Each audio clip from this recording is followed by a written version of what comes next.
The MVP award, the most valuable player, or as I like to think of it, the most valuable narrative, because genuinely outside of just being the best player or the most valuable player, there's a lot of outside factors that go into winning the award, and a lot of that comes down to narrative. Now, the last couple of seasons, I think that hasn't quite been the case, because although Giannis has had a very strong narrative going back to 2 years ago and last year, being the best player on the best team, a two-way player, just putting up fantastic numbers and doing things that we hadn't seen in a regular season in quite some time, he was the clear best player during the regular season. And apart from LeBron James himself, I don't think anyone really had too much of an argument with Giannis winning those MVPs. Also, a couple of the voters who actually said that they were going to vote for LeBron because of his age.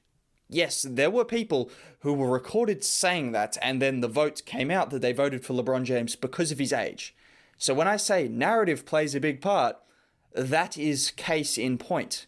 Because of his age. Most valuable player over 35 is apparently the criteria they set for themselves. But anyways, that's what the narrative does for some certain people. Now, before I go any further, if you could drop a like on the video quickly before I forget, and subscribe to the channel. I make content like this every single day. And just dropping a like, subscribing to the channel, it's free, it's easy, it'd be much appreciated. Anyways, let's continue on with the video. In general, I just think a huge reason for a player being awarded an MVP is because of narrative. And let's just address the elephant in the room. If it is that, it's Joel Embiid. I know for a fact some people are going to say, oh, you hate Joel Embiid. Oh, you don't think he's the best player in the league. He's clearly the MVP. You suck. If you don't think Embiid's the MVP, you're just wrong. You don't know anything about basketball. That's cool. If you think Embiid's the MVP, that's cool as well. I'm not even saying he's not. I just think the narrative that he's formed is probably stronger than the actual case. And the case has been good. But when I actually look at the players around him, I see a number of players that are in contention. At the moment, I don't even know who my MVP is, which kind of ties into what I'm saying, because it seems like a lot of people pretty clearly think it's Joel Embiid. It's pretty overwhelming at the moment, because I think that's interesting to me, because how are we measuring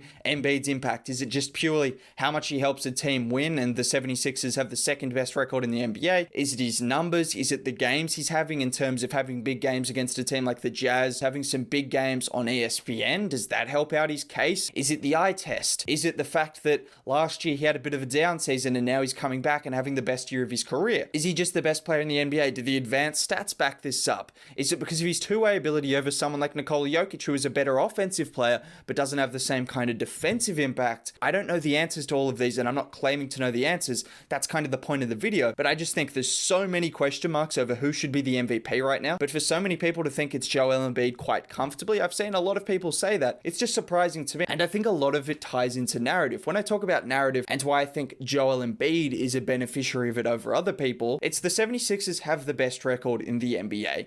The 76ers have had the best record in the East pretty much the entire season. They had the best record in the NBA for quite a while before the Jazz went on an unbelievable run. So they've been up the top for quite some time. And obviously Joel Embiid has been the big name up the top for quite some time. So that's really helped his case, because pretty much everyone associates MVP with best team or one of the best 3 or 4 teams, which I think in itself is kind of a bit iffy, because you've got a player like Damian Lillard doing unbelievable things, Steph Curry doing unbelievable things, but maybe they won't get the MVP award because their team might not end up with enough wins. You know what I'm saying? I don't know if it should necessarily wipe out a player's chances just because their team wins, but that's a whole different story. But it's not untrue that Joel Embiid has been the best player on the best Eastern Conference team this season. But then I just think the momentum he's gained from being this best player on this best team, when in reality, in 10 games time, there could be 5 or 6 teams of players who are in the same conversation for MVP, could be ahead of him in the standing. Yet Joel Embiid's kind of gained that momentum, and he's just already kind of staked his claim because of the early half of the season. Him coming back after having a down season, it's new, it's different, it's something that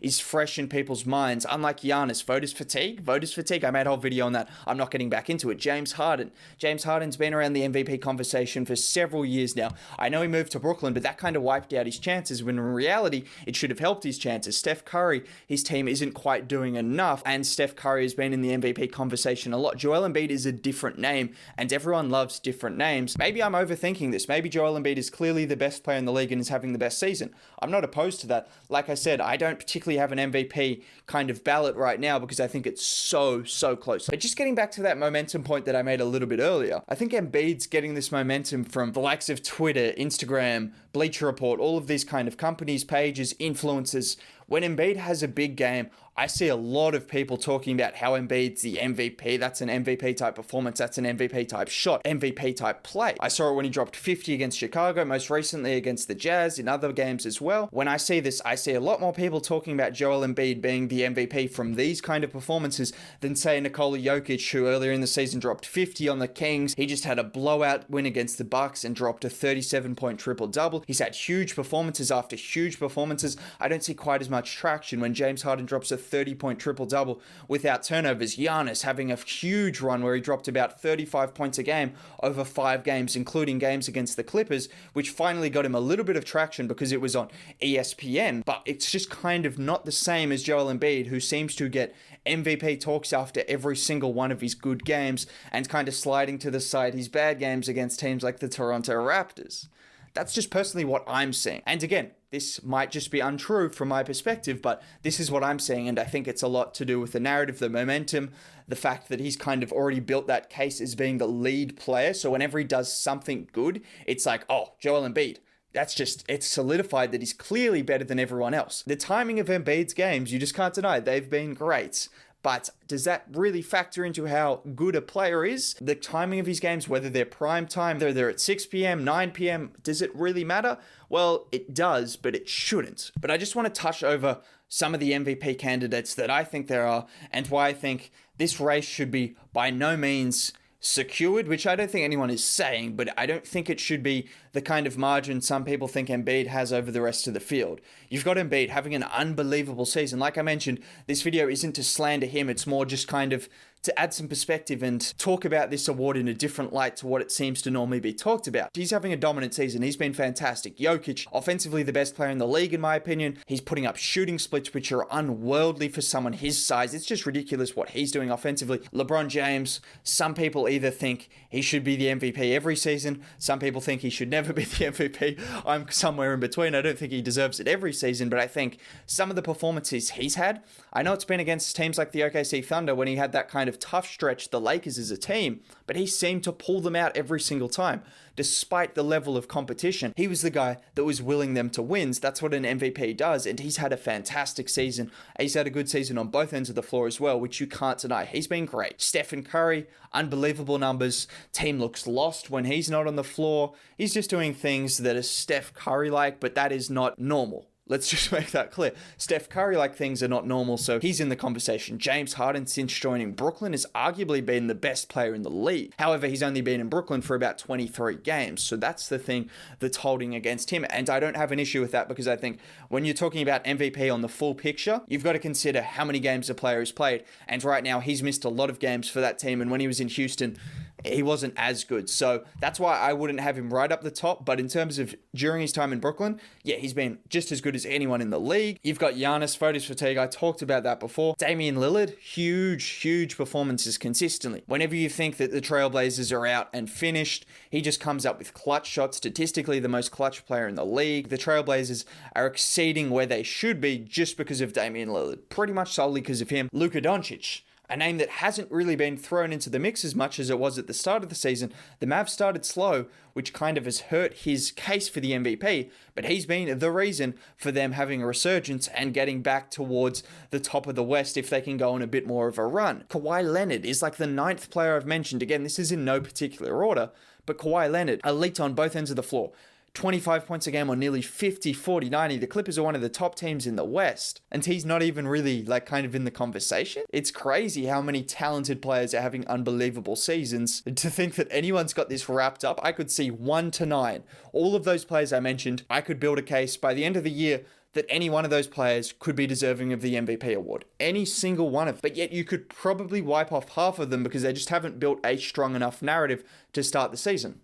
Which is just why. Now, I just wanted to briefly touch on someone that I had as the MVP leading into the season and probably would still have as my favorite if I had to pick. Let's just look at Nikola Jokic, the guy that I think is the MVP just about. I think something that he does that might hurt him that shouldn't is he's a team-first guy. Look at the numbers in games where the team comfortably wins. Jokic takes a back seat. He doesn't care about getting his numbers against lesser teams. So from doing my extensive research, right here, that's not going to focus. But anyways, that's me jotting down as many numbers from teams that they've beat by at least 10 points or more. in those games, 2 of which were against the Bucks and the Jazz, which I'm not really considering because the Jazz was barely a 10-point win, and also it was against Rudy Gobert. It was against the Jazz, the Bucks. There was an incentive for him to be an aggressive player because heading into the game, that was probably the game plan. But you look at the 12 games outside of that in which they've won by 10 points or more, these are against the likes of the Cavs, the Thunder, the Wolves, pretty much the lower teams in the league. Jokic is averaging 19.5 points a game. That's not because he can't score against the worst teams in the league. It's because he doesn't really choose to. In multiple of those games, he's taking single-digit shots, 12 shots a game, 8 shots a game. This is something that he does different to a lot of players, and it might hurt his overall case because instead of averaging 30 points a game, he's averaging whatever he is. I don't have it on the top of my head, but it's like 26, 27. That's a few points there that he could have if he went full out against these lesser teams. So when you consider some of the games he's had huge games, they've been in losses, which might hurt his narrative again. Narrative, getting back to that, tying back into that. Say he needs to carry the team because no one's making a shot against the Sacramento Kings, one of the best fourth quarters I can remember seeing, where he just went ballistic. He made every single shot. 50 points, it was in a loss, but it was a carry job. 47 against Utah, a red-hot Utah Jazz team. Took it to Rudy Gobert. You look at a game like against the Celtics, 43 points, again in a loss because he recognized the team wasn't doing anything outside of him. He took over. The Celtics commentators even compared him to Larry Bird. Celtics fans were triggered by that. I understand why Celtics fans were triggered by that. Larry Bird? Why would you compare him to Nikola Jokic? Nikola Jokic is in a different level to Larry Bird. I'm joking, by the way. I'm joking. Like, it's a joke. Some people don't understand that. But yeah, moving on. Those are the kind of games he's had where he's been able to take over in losses, which doesn't necessarily help his case, but it's just a different kind of player, a different kind of aggression for different kinds of games. And then you just look at other players around the league. LeBron James, like I mentioned, he's had some huge fourth quarter performances when his team is needed. Steph Curry can create shots and opportunities without even touching the ball because of his off-ball movement and his gravity. Is that how you measure an MVP? Because I really don't know how you measure one, and I don't know how Joel Embiid can clearly be everyone's favorite for the MVP when guys like Nikola Jokic are having unreal offensive seasons. LeBron James is still LeBron James. Steph Curry is still Steph Curry. There's so many players doing so many things for teams that are so tight as well. Like I mentioned, his play is definitely elite. I'm not saying he's not the MVP. I barely really know who the MVP is. I'm just saying all of these other things are playing into his MVP case, in my opinion, as opposed to the things that really matter, which are hard to measure anyway. So now I don't really know where I went with this video or what I was saying, but you maybe know what I was trying to say. I think I know what I was trying to say. Basically, I think Joel Embiid's got a stronger narrative than other players, and that's leading to him being the number one MVP candidate. And more importantly, I just kind of wanted to have a different take on the MVP conversation other than just saying, oh, Joel Embiid is clearly the number one. I wanted to talk about other players and why their different kind of play styles and their different ways of playing might still be MVP worthy without just putting up huge numbers and getting wins, because there's a lot of other factors that go into winning. I'll tell you that much. That's what I'm going to end the video with. People shouldn't be counted out for the MVP award just because their team doesn't win enough games. It's never going to happen because it's always going to be a team winning award. I'm just going to say that. It shouldn't happen. Have a good day. My camera is off, but anyways, still have a good day. Bye.